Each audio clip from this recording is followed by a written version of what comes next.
الحمد لله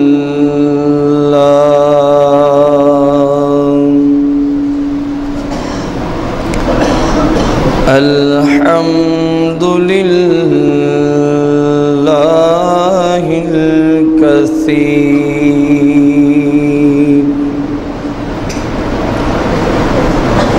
والصلاة والسلام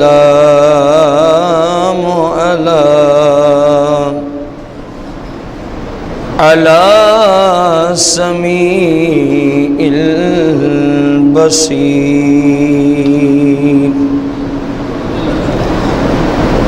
وعلى آله وأصحابه وأزواجه وعلماء أهل السنة أجمعين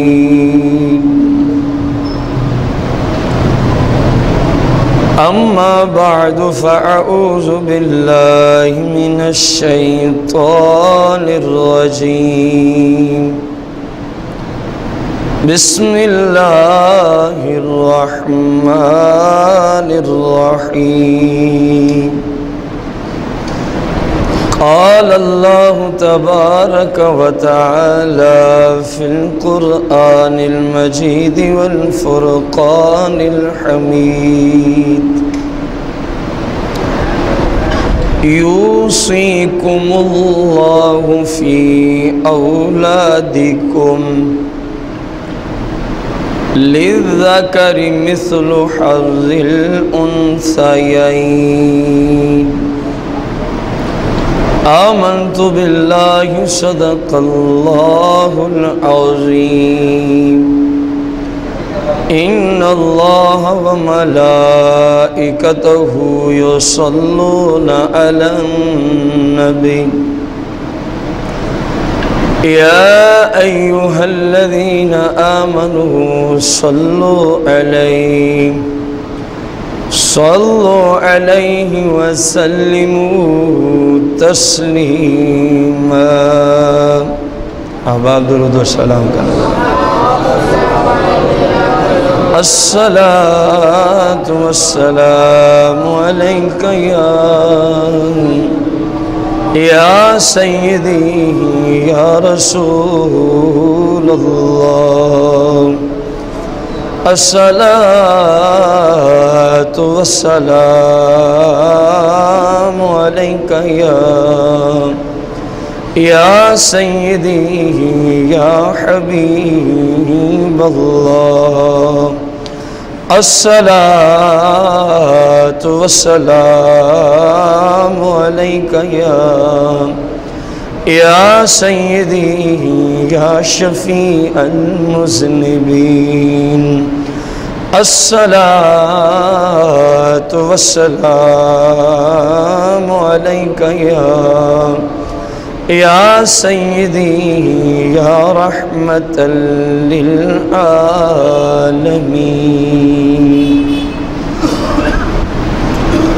حمد و صلاۃ کے بعد آج 1435 سن ہجری کے ذوالحجہ شریف کی پاکستان میں 10 تاریخ اور عید قربان کا دن ہے.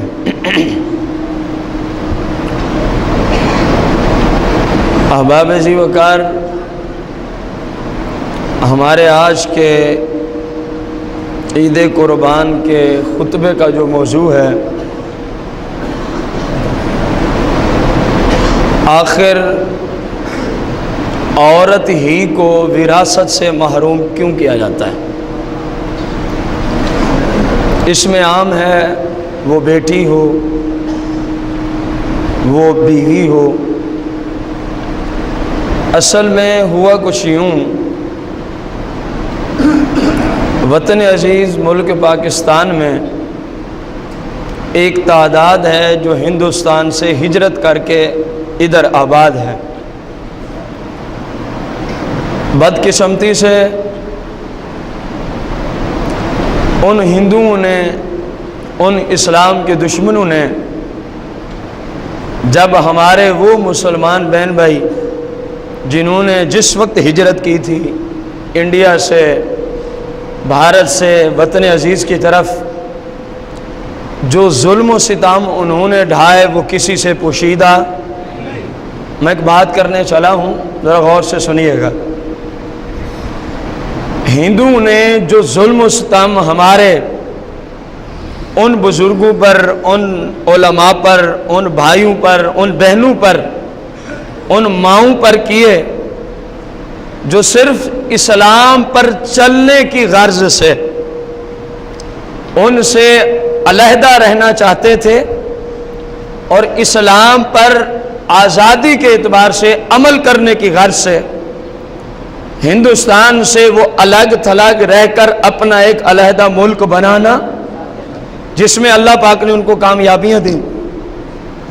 جب وہ وہاں سے چلے، جو ظلم و ستم ان کفار اور ہندوؤں نے، سکھوں نے ہمارے ان بہن بھائیوں پہ ڈھایا وہ کسی سے چھپی ہوئی بات، لیکن بدقسمتی سے مجھے یہ جملہ بولنا پڑ رہا ہے، انہوں نے تو ہمیں اپنے ملک سے نکالتے وقت، اس وقت جب یہ ہجرت کر رہے تھے، مسلمانوں پر ظلم و ستم کرنے کی کوئی انتہا، لیکن یہ عجیب مسلمان ہے، آج تک اس کے قلب و اذہان میں، ان کے قلوب و اذہان میں بہت ساری ایسی غلط رسمیں رائج ہیں جو ہندوؤں کے ملک میں اور ہندوؤں کے مذہب میں، اور ہندو لوگ ان رسموں پر عمل پیرا تھے اور ہیں۔ کس قدر بدقسمتی ہے جنہوں نے ہمارے بزرگوں کو ظلم و ستم کرتے ہوئے نکالا، اور آج کا مسلم ان کے کلچر، ان کی ثقافت کو اپنے دل سے نکالنے میں کامیاب ہو سکا۔ میرا سوال ہے، بہت ساری باتیں اس سے آپ کو سمجھ آ رہی ہوں گی، لیکن میرا سوال اپنے موضوع پر ہے۔ اس وقت پورے اسلام کا مطالعہ کیا جائے، قرآن و احادیث کی روشنی میں بتایا جائے، کہیں ہمیں ایک ایسی حدیث یا ایک ایسی آیت ملتی ہے جس میں یہ مفہوم ہو کہ بیٹی کو وراثت سے محروم کر دو، بتائیں کہیں ملتی ہے؟ سارے بھائی کہیں نہیں ملتی۔ بتائیں کہیں کسی جگہ پوری ملت اسلامیہ میں، پورے شریعت کے ماخذ میں، قرآن ہے، حدیث ہے، اجماع صحابہ ہے، قیاس ہے، پوری شریعت کے ماخذ اربع میں کسی جگہ یہ جملہ نہیں ملتا کہ مسلمان اپنی بیٹی کو وراثت سے کیا کر دے؟ اگر آپ چلے جائیں ہندوؤں کے مذہب میں تو آپ کو شاید اس بات کا علم بھی ہے، ہندو اپنی بیٹی کی جب شادی کر دیتا ہے سب کچھ اسی وقت اس کو دے دیتا ہے، اس کے بعد اس ہندو کی وراثت میں اس جانے والی بچی کا ان کے مذہب میں کوئی حصہ ہوتا؟ اب میرا آپ سے سوال ہے، جنہوں نے اس وقت ظلم و ستم ڈھائے تھے، کیا آج ان کی اس رسم پہ عمل کیا جاتا ہے کہ بیٹی کو وراثت سے محروم کیا جاتا ہے؟ جبکہ قرآن نے جس جگہ بیٹے کی وراثت کا ذکر فرمایا، میرے بھائی سورت بھی وہی ہے، آیت بھی وہی ہے، پارہ بھی وہی ہے، اسی جگہ اللہ پاک نے بیٹی کی وراثت کا بھی ذکر فرمایا ہے۔ یہ ہے اسلام اور وہ ہے کفار کا مذہب۔ بیٹی کو محروم کر دینا یہ کفار کا مذہب ہے، اور اسلام ہے بیٹی ہے یا بیوی ہے، جو اللہ نے اس کا حق رکھا ہے اس کو دینا ہی پڑے گا، اس کو دینا ہی۔ اب غور کرنا، سورہ نساء ہے، چوتھا پارہ ہے، آیت نمبر 11 کی ابتدا سے میں نے تلاوت کی ہے.